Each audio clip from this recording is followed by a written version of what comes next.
Oh, yeah, welcome back here.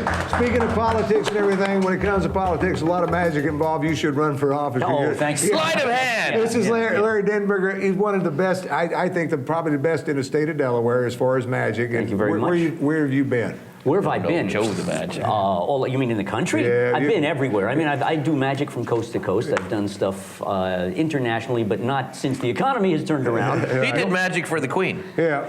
Now, I ate up a lot of time, so I know you got some tricks you're going to do us here that some of these politicians might be able to use in their next election. So, what do you got for us? I'll show you a real quick one. Let's see. This is kind of neat. This uses a few cards. And I'm going to have Davs put your name and number and all that. So that'll be fine. They can always find me at magiclarry.com. Which is pretty easy to remember. I've got a few cards here. I got the ace, the 2, the 3, the 4, the 5. If we were playing blackjack, one of these cards, or even poker, would be considered larger than any of the others. Which would you consider the largest of all these cards? Well, I would say the ace of clubs. Yeah, absolutely. It would be the ace, followed by the 2, then the 3, then the 4, and then the 5. Very nicely done. Yeah, I got to get that. That's kind of political, you know. By the way, I want to remind. That's like our tax dollars at work. Yeah, I want to remind Christine O'Donnell's campaign manager that I did take the high road on this because he asked me to take the high road, so I don't get any. Oh wait, so did you vote for her? They asked you to do that too? Yeah, they asked me to change my vote. You know, this is great. The 2 angry men. I've never. I'm not angry. No. I've never been angry for years. I know. I've never been on a show with this level of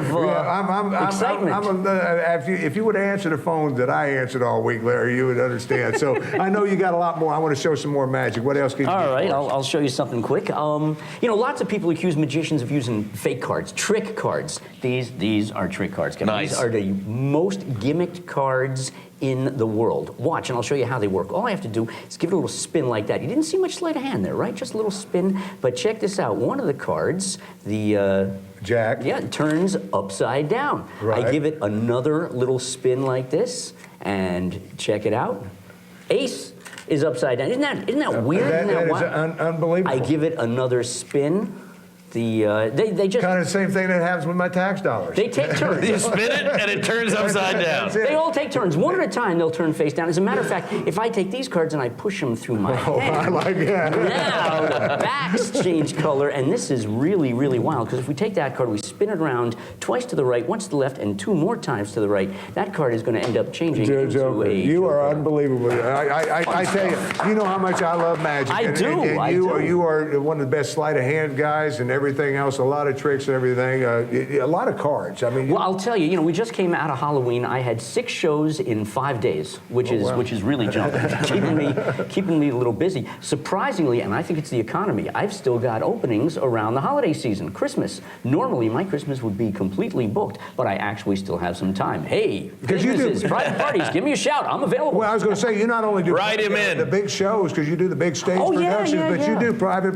I put the girl in the box. I shoved 7 sharp stainless steel blades to her box. But you do the local. I love the close-up stuff. The sort of thing that I just did here, cocktail parties, New Year's. I love things like this. Hey, can you saw Jimmy in half?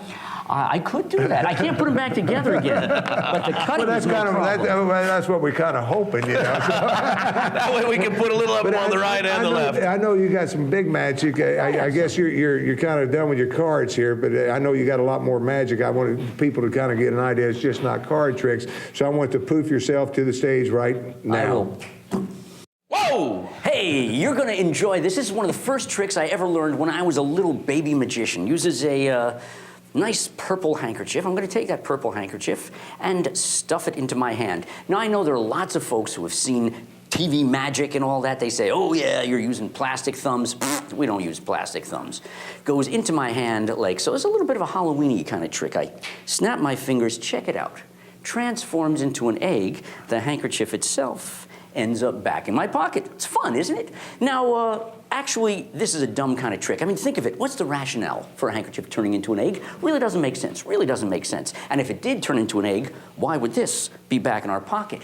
Here's what's going on. It uses 2 handkerchiefs. Uses the one that was in my pocket, and it uses the one that's inside the hollow egg. Yeah, pardon me, hollow egg. You can make one of these yourself. It's easy. You take a craft knife, single-edged razor blade, X-Acto knife, slice a little hole out of a knife, make it about the size of a quarter. Oh, very, very important, Wash the shell thoroughly at this point, Tim. Yeah, you don't do that, your handkerchiefs are gonna get really gunched up. The hollow egg is concealed behind your hand like so. Now you'll notice, this is a little sleight of hand thing. This looks weird. Why is Larry the Magician standing like this? This looks weird. But we are students of psychology, students of human nature. Here's how you make this look natural. You take that handkerchief and you drape it over your hand. And all of a sudden, this looks fine. Hey, he's holding a handkerchief. This looks weird. He's hitchhiking to nowhere. This looks natural. Couldn't possibly be holding two things in your hand at once. That would be insane. Hey, we hold two things in our hands all the time. And yet, again, this looks weird. This looks fine. So here's the way the trick works. First thing we do, we take handkerchief number 1, we wad it up teeny tiny, itsy bitsy. It gets shoved way down into our pocket. The hollow egg is hidden behind our hand. The handkerchief sits over the top, everything is draped, looks perfectly normal. I'll even give you a slightly exposed view this time. Handkerchief gets tucked in, tucked in, tucked in, tucked in. I won't bother to change hands. We'll just stuff it in like so. We give it a little wiggle, a little snap, which of course has nothing to do with it. We show everybody the egg, we show everybody the handkerchief, and that's basically the trick. Simple, yeah? I can do that, But there's a problem. This trick is very angle-y. What I mean by that is that from right out front, from where the camera is, it's easy to see. Everything's great. But what if I accidentally showed you the wrong side of the egg? What if somebody was on either side of me? This would be a problem. This would be a big problem. If they ever see that, there's really only one thing you can do, and that would be to peel the spot off of the love egg. it. Take the egg, and that is the egg trick, Tim. Oh, man, I love it. I'm telling you. Once again, that's a mess. Larry, you contact you on your Larry. Can you do MagicLarry.com. Can you do a tea bag trick? Not even a tea party trick, Kevin. Not Yeah, these there you days. go. You kind of went over my head, Kevin. You got to slow it down a little bit. Larry, it's always a pleasure. I know there's so much Glad more to that be you do. here. Christmas parties, any kind of event. If you got a social Give me a event shout. of any kind. I'm happy Yeah. to Well, in talk fact, about I the got possibilities. Yeah, because Larry mingles throughout the crowd. I've seen him work parties and everything, and just a great guy to contact. I'm gonna have him at my bar mitzvah. And Larry, thank you so much for coming. We My appreciate pleasure. it. And big hand for Larry Denburg. We'll be right back right after this. Cool. That was good.